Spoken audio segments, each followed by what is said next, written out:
एक दिन जब रामू नदी के किनारे लकड़ी काट रहा था तो दुर्भाग्यवश उसकी कुल्हाड़ी नदी में गिर गई। रामू बहुत दुखी हुआ क्योंकि वो जानता था कि अब वो लकड़ियां नहीं काट पाएगा और उसकी कमाई बंद हो जाएगी। वो नदी के किनारे बैठकर रोने लगा। रामू को रोता देख जल देवता प्रकट हुए और उन्होंने उससे उसके दुख का कारण पूछा। रामू ने ईमानदारी से उन्हें अपनी कुल्हाड़ी के नदी में गिरने की बात बताई।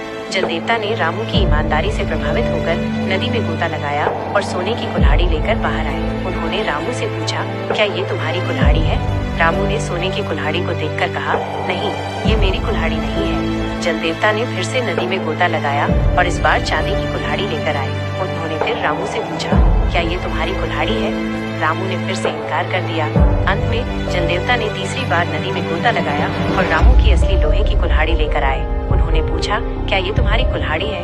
रामू अपनी कुल्हाड़ी देखकर बहुत खुश हुआ और उसने कहा, हाँ, यही मेरी कुल्हाड़ी है। रामू की